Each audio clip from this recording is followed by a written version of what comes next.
Dans certains restaurants, l'eau en bouteille a été remplacée par l'eau du robinet filtrée, mise en bouteille, une pratique de plus en plus courante.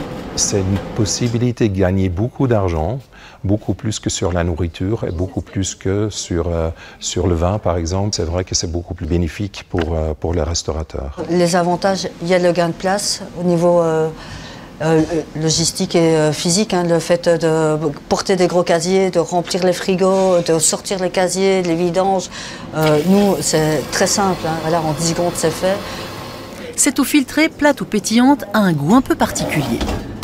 C'est de l'eau qui n'a presque pas de goût, entre guillemets. Quand on prend d'autres eaux qui sont beaucoup plus ferreuses, beaucoup plus calcaires ou plus salées, ici on est vraiment sur une eau qui est neutre. Le système de filtration de ces machines est l'osmose inversée. L'eau absorbe tout ce qu'elle touche. Donc la rouille, ça peut être la boue, ça peut être des médicaments, ça peut être des bactéries, des pesticides, le PFAS, le PFOS. Donc l'osmose inversée fait deux types de filtration. Une qui est le charbon actif, mais il y a une deuxième membrane qu'on rajoute qui filtre à un niveau de 0,001 micron.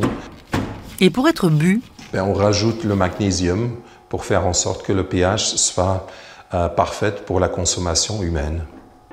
Le coût de l'eau filtrée pour un restaurateur est d'environ 5 centimes le litre pour de l'eau plate et de 8 centimes pour l'eau pétillante. Sur la carte, cette eau maison coûte 7 € le litre. Cela peut aller jusqu'à 10 € le litre, soit 200 fois son prix.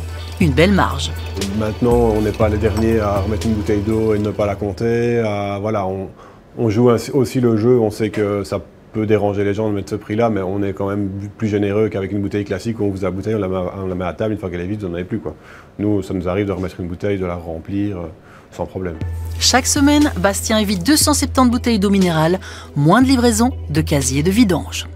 Là, bien sûr, il y a des transports en moins, il y a un impact carbone qui est moindre. Et puis, il y a une logique. Pourquoi aller chercher de l'eau à 300 km alors que l'eau du robinet est encore plus pure? Et est-ce légal de ne pas mentionner que c'est de l'eau du robinet filtrée au menu?